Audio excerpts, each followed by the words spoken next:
이 집이요? 사실상 저희 집이에요. 그래서 날 못 들어오게 막은 거니? 어머님 명의지만 저희가 다 관리하잖아요.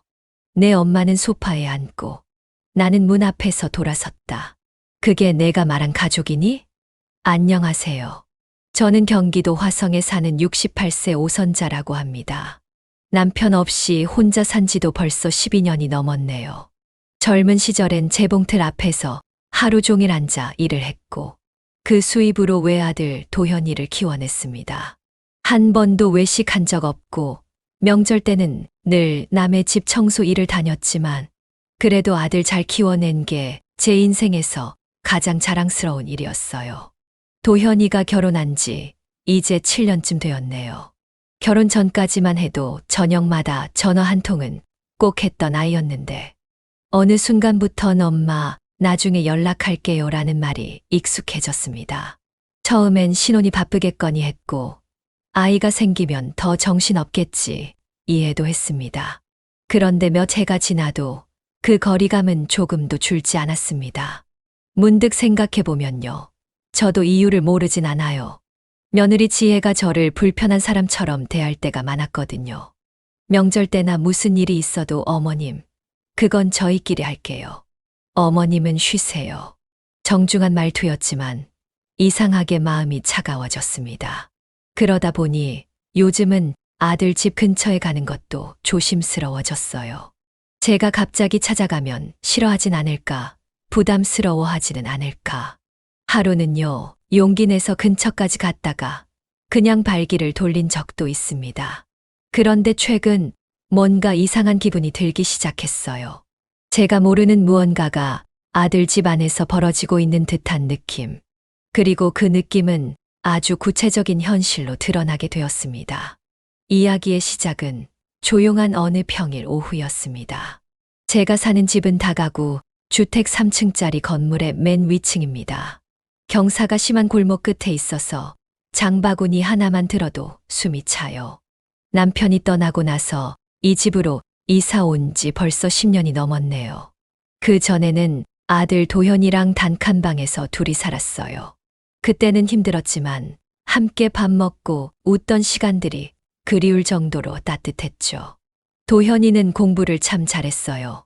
남들보다 늦게 고등학교를 들어갔지만 졸업할 때까지 장학금 놓치지 않았죠. 저는 재봉일 하면서 아이 학원 한 번 못 보냈어요. 그래도 도현이가 스스로 알아서 잘해줘서 항상 고마웠습니다. 그 시절엔요, 아들이랑 저녁만 먹고 있어도 세상이 다 내 것 같았어요. 엄마, 오늘도 고생했죠. 그 말 한마디에 하루 피로가 다 사라졌습니다. 결혼 얘기가 나왔을 땐 솔직히 걱정도 됐어요. 며느리 될 사람이 나를 부담스러워하면 어쩌나. 우리 같은 집안이 싫다고 하면 어쩌나. 하지만 처음 만난 날 며느리 지혜는 너무도 공손했고 인사도 밝게 했죠. 어머님, 저희 앞으로 잘 모시겠습니다. 그 말 듣고 집에 돌아와 혼자 울었던 기억이 납니다. 결혼식도 검소하게 치렀고 저는 내 집이 없는 아들 부부에게 그동안 모아둔 돈을 보태서 새 아파트를 사서 줬습니다. 남편이 살아있을 때 조금씩 모아두었던 돈에 제가 10년 넘게 쥐어짠 재봉틀 벌이까지 보태서 도현이 이름도 아니고 제 명의로 계약해뒀지만 사실상 너희 집이라며 넘겨준 거죠. 처음 12년은 명절마다 우리 집에도 왔어요. 생일도 잊지 않았고 아이 생기기 전엔 주말마다 들렀습니다. 하지만 시간이 지날수록 연락은 줄고 명절도 처갓집 먼저라는 말이 당연해졌죠. 엄마, 장모님은 혼자라 외로우시대. 이번엔 우리 먼저 처가 들렀다 갈게요. 처음엔 이해하려 했어요. 혼자 계신다는 사부인께 마음이 쓰일 수도 있겠다 싶었죠. 근데 그 먼저가 매년 되고 나중엔 이번엔 따로 뵐게요로 바뀌었습니다. 그러다 어느 날 도현이 집을 방문하고 싶다고 하자 며느리가 말했습니다. 어머님, 그날은 좀 곤란할 것 같아요. 저희 쪽 일정이 있어서요. 일정은 괜찮아. 나 그냥 밥 한 끼만 같이 먹고 가려는 거야. 아휴, 그게 어머님, 사실 요즘 집이 좀 어수선하거든요. 그때까지만 해도 저는 그냥 그런가 보다 했습니다. 하지만 반복되는 방문 거절. 그리고 이상하게도 아들이 장모님은 지금 같이 계셔서요 라고 말하던 순간 마음속에 뭔가 이상한 감정이 피어오르기 시작했습니다. 같이 산다고. 그럼 나는 왜 그 집에 못 가는 걸까? 혼잣말로 중얼거리며 그날 밤 참 오랜만에 불이 꺼진 방 안에서 혼자 눈을 감지 못했습니다. 이상하게 그 이후로 작은 말 하나하나가 마음을 더 무겁게 눌렀습니다. 어쩌면 저는 그제서야 정말로 깨닫기 시작했던 것 같습니다.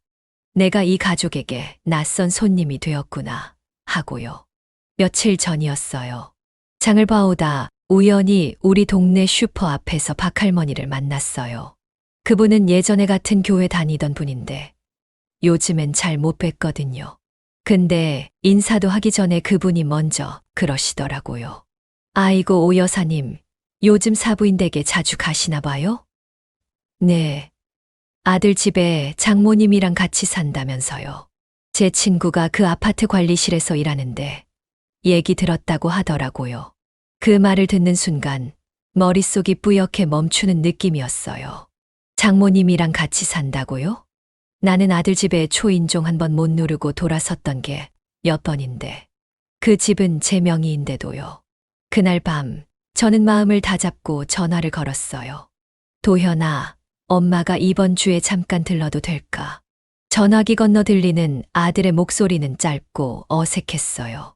이번 주는 좀 힘들 것 같아. 지혜가 몸이 안 좋았어. 그 말을 듣고 더 묻지 않았어요. 하지만 며칠 뒤 저는 정말 그냥 확인하고 싶다는 마음 하나로 아들 집 아파트 입구까지 걸어갔어요. 초인종은 누르지 않았습니다. 그냥 주차장 쪽에서 서성이다가 마침 나오는 경비 아저씨에게 이 집에 김순애 여사님이 사시나요? 하고 물어봤죠. 예, 그 장모님이요? 늘 오셔서 같이 계시던데요. 애기 데리고 산책도 자주 나가시고 딸이랑 같이 사시잖아요. 그 말에 가슴이 철렁 내려앉았습니다. 딸이랑 같이 산다고요? 그날 저는 아파트에서 멀지 않은 커피숍에 앉아 한참을 움직이지 못했어요. 눈앞에 선 지혜가 웃으며 말하던 장면이 자꾸 떠올랐습니다. 어머님, 여긴 저희 셋이 사는 공간이라 좀 예민하거든요. 어머님 계시면 도현이도 더 신경 쓰고 아이도 좀 예민해져서요. 그 모든 말들이 하나같이 핑계였구나. 그제야 느꼈어요. 며칠 뒤 아들이 불쑥 전화를 걸어왔습니다. 엄마, 혹시 그 아파트 집 말인데. 지혜가 그러는데 요즘 부동산도 불안하고 하니까 그 집 명의를 우리 쪽으로 좀 바꾸는 건 어떠냐고 하더라고요. 사실상 우리가 살고 있으니까 그게 더 깔끔하대. 지금 그 말을 네가 하고 있다고 생각하니? 제 목소리가 떨렸어요. 하지만 아들은 오히려 난감한 듯 말했어요. 아니, 엄마. 그냥 지혜가 하는 말 전한 거야. 요즘은 다들 자식들 명의로 해놓고 미리 정리도 하니까. 그날 밤, 전 다시 서랍 깊숙이 넣어둔 등기부 등본을 꺼내봤습니다. 주소, 면적, 내 이름, 서류엔 분명히 소유자 오선자라고 적혀 있었어요. 하지만 그 집에 저는 초대받지 못한 사람이었죠. 이때부터였던 것 같아요. 마음속에 쌓여있던 어떤 게 아주 조용하게 삐걱거리며 갈라지기 시작한 건 며칠 뒤 정말 마음을 단단히 먹고 아들 집에 전화를 걸었습니다. 도현아, 나 이번 주 토요일에 잠깐 들를게. 이젠 부탁도 아니고 그냥 통보하듯 말했어요. 근데 그날 현관문 앞에 선 제게 들려온 건 예상 못한 말이었습니다. 문을 연 사람은 며느리 지혜였고 얼굴에는 딱히 반가운 기색이 없었습니다. 어머님 갑자기 오시면 곤란하다고 몇 번 말씀드렸는데요. 도현이한테 얘기했다. 잠깐 얼굴만 보고 간다니까. 지금 저희 집에 저희 엄마도 계시고 아이도 아파서 예민해요. 오늘은 좀 죄송해요. 그 순간 저는 문턱 앞에서 딱 멈췄습니다. 안에서 들려오는 웃음소리, TV 소리, 아이 장난감 굴러가는 소리. 그 안은 누군가의 집이 맞았습니다. 하지만 제겐 그저 밖이었죠. 그래. 알겠다. 짧게 말하고 돌아섰지만 눈앞이 흐려져 길이 잘 보이지 않았습니다. 그날 밤 아들이 전화를 걸어왔습니다.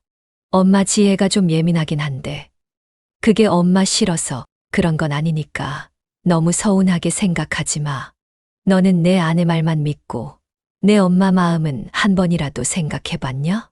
제 목소리는 차분했지만 속은 다 끓고 있었습니다. 며칠 뒤 동네에 사는 지인에게 들은 이야기가 하나 더 있었습니다. 그 아파트 도현 씨 와이프가 그 집 자기 집이라고 말하고 다닌다더라. 응, 무슨 소리야? 진짜야. 친구들한테도 그 집 자기네 소유라고 하고 엄마 명의라는 말은 쏙 빼고 다녀. 그 말에 저는 입을 다물지 못했습니다. 내가 한 푼, 두 푼 모아 산 집인데 그 집에서 나는 초대받지 못하고 그 안에선 며느리의 어머니가 주인처럼 살고 있고 이젠 명의까지 바꾸자는 얘기까지 나오고 있는 상황이었죠. 며느리에게서도 연락이 왔습니다. 어머님, 혹시 아직 그 집 명의 바꾸는 거 생각 안 해보셨어요? 왜 갑자기 그런 얘기를 해? 요즘 세금 문제도 있고 나중에 괜히 분쟁 생기느니 미리 정리하자는 의미였어요. 사실상 우리가 사는 집이잖아요. 어머님은 여기 안 계시고 그 말 끝에 덧붙인 한마디가 가시처럼 박혔습니다. 어머님도 이제 나이 드시니까 뭐든 정리해두는 게 서로 편하잖아요. 그 전화를 끊고 난 뒤 저는 그날 하루 종일 아무 말도 하지 못했습니다. 식탁 위에 놓인 밥그릇은 식은 채로 밤까지 그대로였고 불 꺼진 방 안에서 등불처럼 환히 빛나는 아파트 등기부, 등본이 눈에 밟혔습니다. 도현이 어릴 적 사진을 꺼내놓고 한 장 넘기는데 사진 속 해맑은 얼굴이 점점 낯설게만 느껴졌어요. 어쩌다 이렇게 됐을까? 눈물도 한숨도 안 나오는 밤이었습니다. 그 대신 마음 한가운데 서늘한 바람이 훅 불어오는 것 같았죠. 아무도 문을 열어주지 않는 그 집 앞에서 저는 내 인생의 열쇠를 누가 쥐고 있는지 처음으로 생각해 봤습니다. 며칠이 지난 어느 날 아들이 먼저 전화를 걸어왔습니다. 목소리가 어딘지 조심스럽고 망설임이 느껴졌어요. 엄마 지난번에 괜히 기분 상하게 해서 미안해. 지혜가 좀 과했던 것 같아. 사과하고 싶대. 잠시 말이 없자 도현이가 덧붙였습니다. 이번 주말에 시간 되면 식사하자. 엄마가 좋아하는 고등어구이 파는 집 예약해둘게. 그 말에 잠시 망설였지만 마음 한편이 무너지는 기분도 들었습니다. 그래, 아직 내 아들이구나. 다 무너진 건 아니었구나. 그렇게 토요일 아들과 며느리를 만났습니다. 식사 자리는 생각보다 부드러웠습니다. 지혜도 웃으며 안부를 묻고 어머님 요즘 무릎 괜찮으세요? 하고 걱정하는 말도 건넸죠. 그 말에 잠시 안심이 됐습니다. 며느리의 말투도 부드러웠고 도현이도 자꾸 저를 챙기려 애쓰는 모습이 보였거든요. 그날 밤 집으로 돌아오며 저는 오랜만에 따뜻한 기분을 느꼈습니다. 괜한 오해였나, 내가 너무 예민했나. 스스로를 다독이며 냉장고에 있던 묵은 김치를 꺼내 도현이 집에 가져다 줘야겠다고 생각했죠. 며칠 뒤 아파트로 김치를 가져갔습니다. 이번엔 사전에 연락도 하고 방문도 허락을 받았기에 조금은 편안한 마음이었습니다. 그런데 제가 집에 도착했을 때 초인종을 누르기도 전에 집 안에서 들려온 말이 걸음을 멈추게 했습니다. 엄마, 제발 그런 말 하지 마. 지금 어머님 들으시면 또 난리 나요. 아니, 그러니까 너희 이름으로 명예 옮기는 건 무조건 해야 한다고. 지금은 곱게 말하니까 듣지. 나중에 쓰러지면 늦는다고. 그 순간 발끝부터 차가운 기운이 올라왔습니다. 문 앞에 선 제 존재를 아무도 모른 채 집 안에서는 내 집을 두고 계산하는 말들이 오가고 있었어요. 잠시 후 문이 열리고 지혜가 당황한 얼굴로 저를 맞이했지만 저는 아무 말도 하지 않았습니다. 그냥 김치통을 건넨 뒤 천천히 걸음을 돌렸죠. 멀어지는 아파트 복도를 걸으며 제 안에서 무언가가 또 다시 무너지는 소리가 들렸습니다. 그날 밤 저는 편지 한 장을 꺼내 썼습니다. 단순한 서운함이나 분노가 아니었습니다. 그보단 이 사람들과 내가 정말 가족일까? 라는 의문이 비로소 제 안에 자리를 잡기 시작한 순간이었어요. 그리고 저는 조용히, 하지만 아주 단단한 결심 하나를 마음에 새기기 시작했습니다. 며느리와 아들의 태도는 한동안 조용해졌습니다. 전화도 예전보다 자주 오고, 가끔은 지혜가 직접 반찬을 가져다 주기도 했어요. 어머님, 지난번 김치 너무 맛있었어요. 이번엔 제가 장조림 좀 했어요. 그 말에 괜히 마음이 약해졌고, 그래, 서로 조금씩 양보하면 예전처럼 돌아갈 수 있을지도, 그런 기대를 품게도 됐습니다. 그러던 어느 날 뜻밖의 전화를 받았습니다. 아파트 관리사무소에서였습니다. 오 선자님 되시죠? 등기상 소유주시라 확인차 연락드렸습니다. 이번에 세대별 구조 변경 신청 들어와서요. 거실 확장 공사인데 동의서가 필요해서 연락드렸습니다. 공사요? 무슨 공사요? 예, 안방벽 철거하고 거실 확장하는 리모델링이요. 입주자 대표회의에서는 며느리분이 신청하셨다더군요. 그 말을 듣고 저는 그날 바로 아들 집으로 찾아갔습니다. 현관문 앞에서 숨을 고르고 조용히 초인종을 눌렀습니다. 지혜가 문을 열었고 저는 차분히 말했습니다. 지혜야, 너네 집 공사한다는 얘기 들었어. 아, 그거요? 네. 오래돼서 벽 하나 터서 넓히려는 건데. 내 허락도 없이. 지혜의 얼굴이 일순간 굳더니 천천히 말했습니다. 어머님 그 집, 사실상 저희 집이잖아요. 그래서 내가 못 들어오게 했니? 아니요. 그건 어머님이 오시면 아무래도. 그래서 명의도 바꾸고 싶었던 거고. 그 순간 아들이 뒤늦게 현관으로 나왔습니다. 엄마, 그게 그렇게 심각한 건 아니야. 우리가 살고 있고 지혜가 알아서 관리하니까 그냥 절차적으로. 그 집 등기에 내 이름 하나 있니? 그 말에 둘 다 입을 다물었습니다. 그제야 저는 모든 퍼즐이 맞춰진 기분이었어요. 나를 방문객처럼 취급한 것도, 저희 엄마만 모시겠다는 말도, 명의를 넘기자고 은근히 유도하던 그 모든 순간들이요. 그날 밤 저는 내 방 책상에 앉아 그동안 받은 문자, 메모, 집 관련 문서들을 하나하나 꺼내어 정리했습니다. 그리고 처음으로 법무사라는 단어를 검색해 봤습니다. 이건 단지 서운함이나 감정 문제가 아니라는 걸 이제서야 제대로 받아들일 수 있었습니다. 며칠 뒤 도현이가 찾아왔습니다. 모처럼 얼굴을 보니 아들 얼굴에 피곤함이 가득했습니다. 엄마, 그날 일은 너무 크게 생각하지 마. 우리가 살다 보니 불편한 점도 있고, 지혜도 아이 때문에 예민하고, 공사도 그냥 우리 돈으로 하는 거야. 엄마한테 부담 주는 것도 아니고. 저는 말없이 도현이를 바라보다 차분하게 말했습니다. 그래. 그럼 공사하려면 내가 동의해야 하잖니. 그건 그냥 엄마 사인만 받으면 돼. 사실 이참에 명의도 바꿔두면 더 간단하고. 왜 이렇게 명의를 바꾸고 싶어 해? 아니, 꼭 그렇다기보다는 그냥 어차피 우리가 살고 있고 엄마도 여기 안 사시잖아. 그때 며느리 지혜가 갑자기 들어왔습니다. 문을 열고 들어오는 순간 저와 눈이 마주쳤습니다. 지혜는 표정 하나 안 바뀌고 말했습니다. 어머님, 그 얘기 아직 안 끝났어요? 그래, 안 끝났어. 내 집 얘긴데 끝낼 이유가 없지. 지혜는 눈썹을 살짝 치켜세웠습니다. 솔직히 말씀드리면요. 저희 입장에선 좀 답답해요. 아직도 어머님 명의로 돼 있으니까 뭘 하려면 늘 제약이 많아요. 제약이 아니라 내 집이니까 그렇지. 그러니까요. 어머님 여기 안 사시잖아요. 집은 저희가 꾸미고 저희가 관리하고 저희가 사는 공간이에요.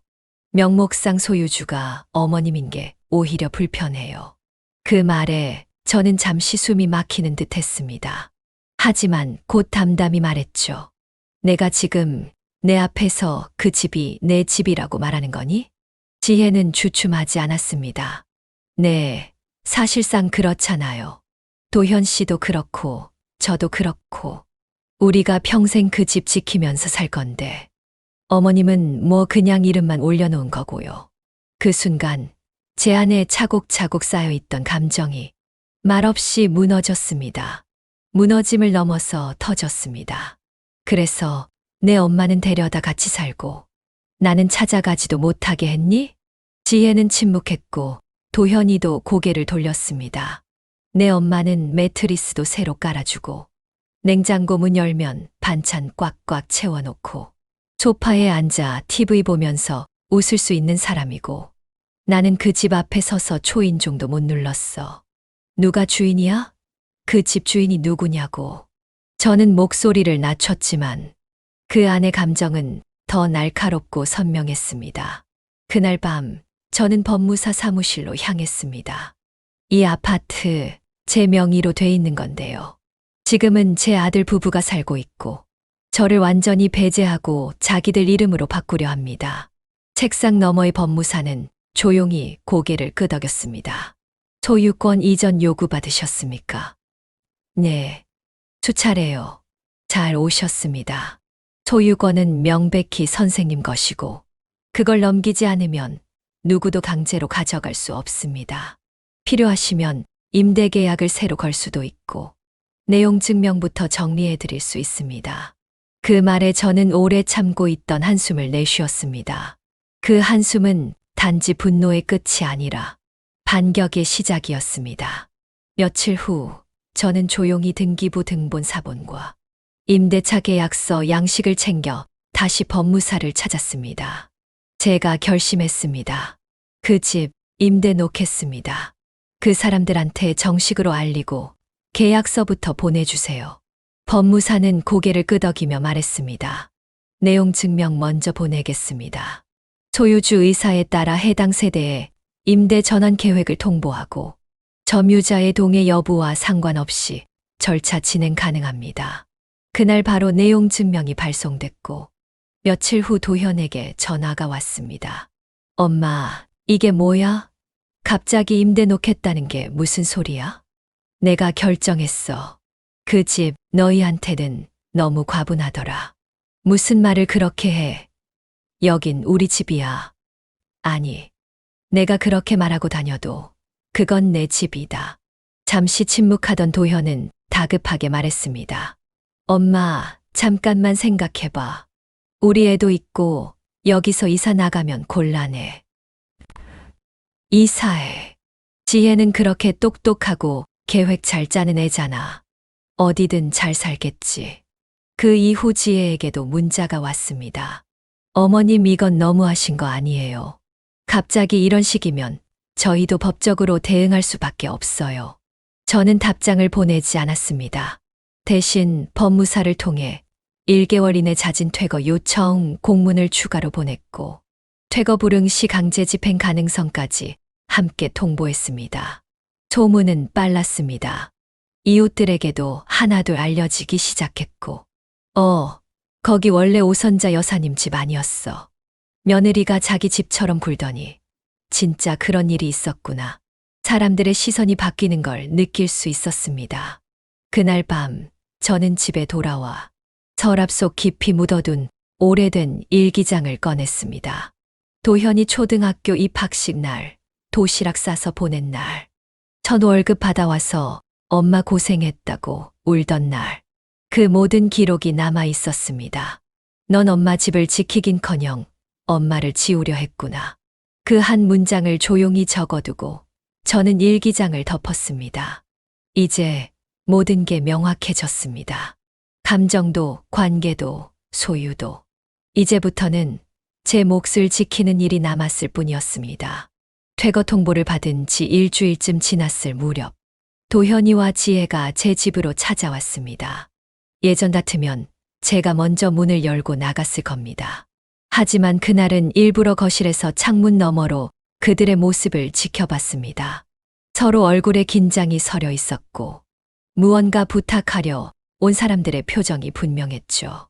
엄마, 제발 한 번만 이야기 좀 하자. 들어와.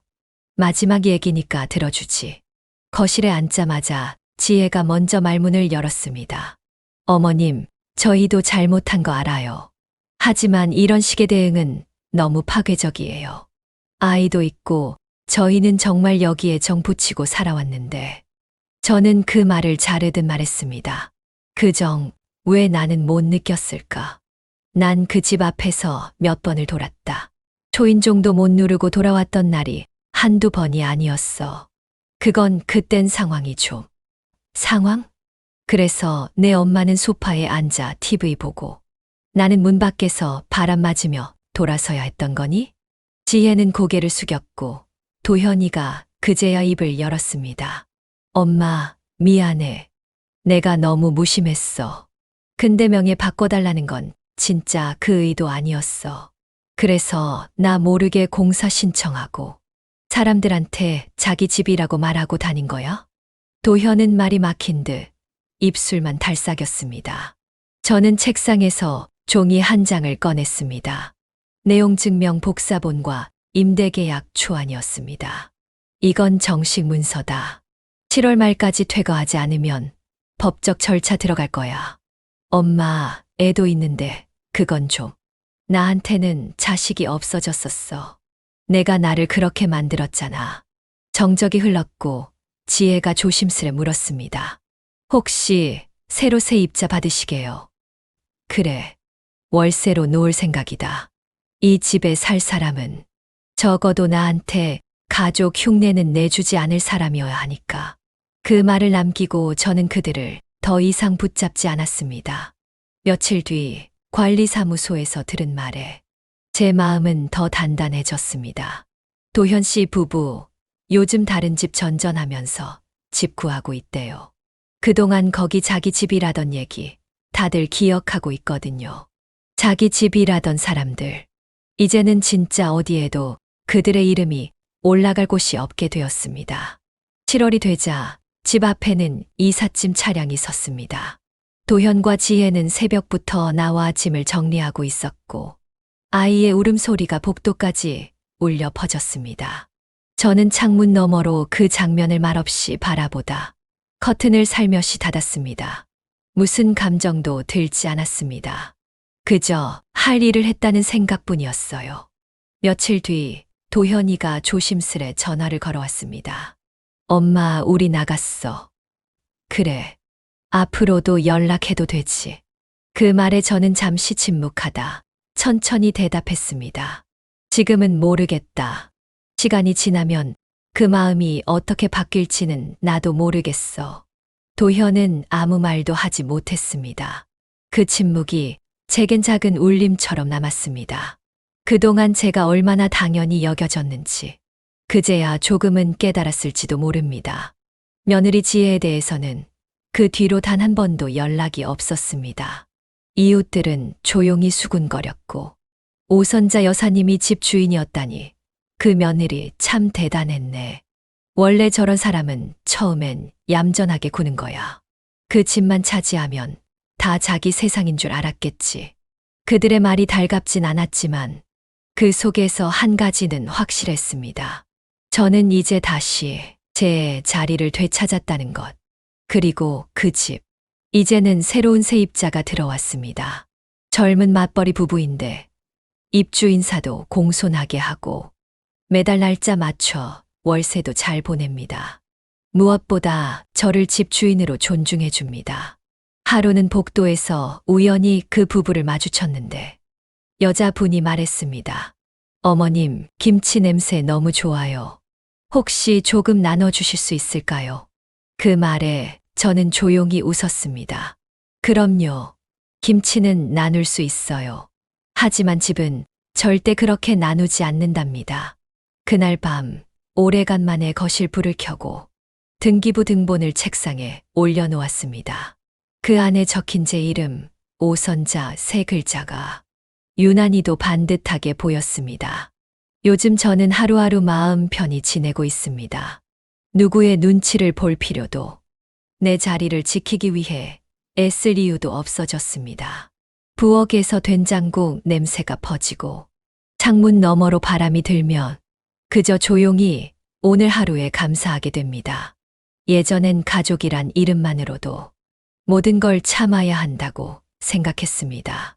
하지만 이제는 알게 됐습니다. 나를 아끼지 않는 사람 앞에선 내가 나를 먼저 지켜야 한다는 거요. 아들은 가끔 연락을 해옵니다. 아이 사진을 보내거나 반찬 얘기를 하기도 합니다. 하지만 저는 이제 예전처럼 급하게 반응하지 않습니다. 천천히 제 마음이 움직이는 만큼만 받아줍니다. 그게 지금 제 방식입니다. 며느리 지혜에겐 더 이상 어떤 감정도 없습니다.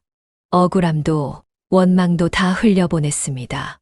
오히려 지금은 그 일이 있었기에 저를 더 단단하게 만드는 시간이 되었다고 생각합니다. 가끔 동네 분들이 이런 말을 합니다. 결국엔 다 돌고 도는 거야. 사람 일은 어떻게든 제자리를 찾아가게 돼 있어. 그 말이 참 위로가 됩니다. 그리고 그 자리를 저는 지켜냈습니다. 혹시 이 영상을 보고 계신 분 중 저처럼 상처받고 억울한 마음에 잠 못 이루셨던 분이 계신다면 꼭 말씀드리고 싶습니다. 참지 않아도 괜찮습니다. 당신이 틀리지 않았습니다. 그리고 당신이 지켜야 할 자리는 남이 아닌 바로 당신의 것입니다. 오늘 이 이야기가 누군가의 선택에 작은 힘이 될 수 있기를 바랍니다. 댓글로 여러분의 마음도 들려주세요. 그 마음 제가 꼭 기억하겠습니다.